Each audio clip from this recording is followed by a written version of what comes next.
जय श्री राधे भक्तों। आप सभी का स्वागत है हमारे चैनल कुमारी उषा ऑफिशियल में। मकर संक्रांति साल का वो दिन जब सूर्य देव उत्तरायण होते हैं। लेकिन क्या आपने कभी सोचा है कि इसे मकर संक्रांति ही क्यों कहते हैं और इस दिन सूर्य देव अपने पुत्र शनि की राशि में क्यों प्रवेश करते हैं। आज की इस वीडियो में आप सब जानेंगे वो अद्भुत कहानी जो आपको सिखाएगी कि कैसे कड़वाहट को भुलाकर रिश्तों में फिर से मिठास घोली जाती है। पौराणिक कथा के अनुसार सूर्य देव और उनके पुत्र शनि देव के बीच संबंध हमेशा से तनावपूर्ण रहे थे। यह कथा केवल एक त्योहार की कहानी नहीं है, बल्कि यह अहंकार के त्याग और प्रेम की जीत की गाथा है। भगवान सूर्य का विवाह संज्ञा से हुआ था। संज्ञा सूर्य देव के प्रखर तेज को सहन नहीं कर पाती थी, इसलिए उन्होंने अपनी एक छाया प्रतिबिंब तैयार किया जिसका नाम छाया रखा। संज्ञा ने छाया को आदेश दिया कि वह सूर्य देव की सेवा करे और उनकी पत्नी बनकर रहे, जबकि संज्ञा स्वयं तपस्या करने वन चली गई। सूर्य देव को इस रहस्य का पता नहीं था।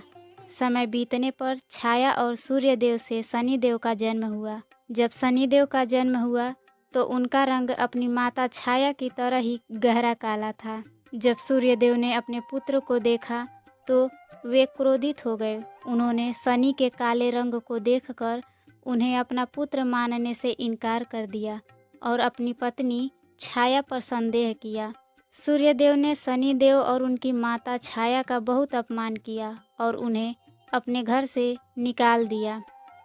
शनि देव ने बचपन से ही अपने पिता के इस तिरस्कार को देखा और उनके मन में अपने पिता के प्रति शत्रुता का भाव जाग गया। शनि देव ने भगवान शिव की कठोर तपस्या की और अपार शक्तियाँ प्राप्त की। दूसरी ओर छाया के अपमान से दुखी होकर शनि देव ने सूर्य देव को श्राप दे दिया, जिससे सूर्य देव को कुष्ठ यानी कि कोढ़ रोग हो गया। सूर्य देव का तेज कम होने लगा और उनके शरीर पर काले धब्बे पड़ गए। सूर्य देव के एक और पुत्र थे, यमराज। यमराज ने अपने पिता को इस कष्ट में देखा और उन्हें शनि देव के प्रकोप से बचाने का उपाय बताया। यमराज के समझाने पर और भगवान शिव की कृपा से सूर्य देव का रोग तो ठीक हो गया, लेकिन उनके मन में शनि के प्रति क्रोध अभी भी शांत नहीं हुआ था। गुस्से में आकर सूर्य देव ने शनि देव के घर, जिसे कुंभ राशि कहा जाता है, शनि देव के घर को अपनी प्रचंड अग्नि से जलाकर राख कर दिया। घर जल जाने के बाद शनि देव और उनकी माता छाया को भारी कष्ट उठाना पड़ा। यमराज ने अपने पिता सूर्य देव को समझाया कि शनि उनका ही अंश है और एक पिता को पुत्र के प्रति इतना कठोर नहीं होना चाहिए। यमराज की बात मानकर सूर्य देव ने अपना क्रोध त्यागा और अपने पुत्र शनि से मिलने उनके घर पहुँचे। जब सूर्य देव शनि के घर पहुँचे तो वहाँ सब कुछ जल चुका था। शनि देव के पास अपने पिता के स्वागत के लिए कुछ भी नहीं बचा था। शनि देव ने देखा कि उनके पिता स्वयं उनसे मिलने आए हैं तो उनका क्रोध भी शांत हो गया।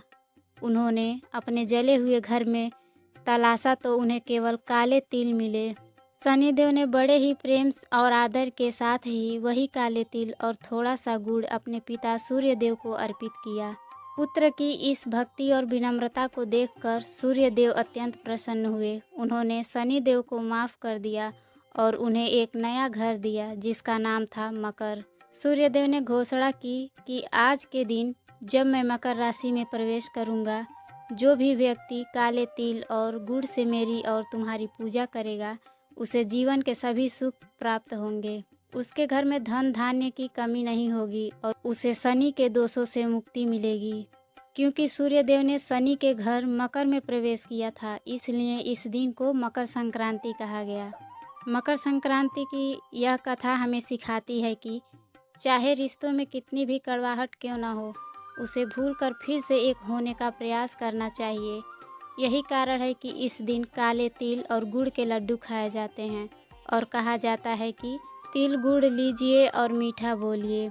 इस दिन से ही सूर्य देव उत्तरायण होते हैं, जिसका अर्थ है अंधकार से प्रकाश की ओर बढ़ना। इस दिन दान, स्नान और तिल के उपयोग का विशेष महत्व है, क्योंकि यही वह दिन था जब एक पिता सूर्य और पुत्र शनि के बीच का अंधकार मिटा था और प्रेम का प्रकाश फैला था। तो भक्तों, उम्मीद है कि मकर संक्रांति की यह पावन कथा आपको पसंद आई होगी।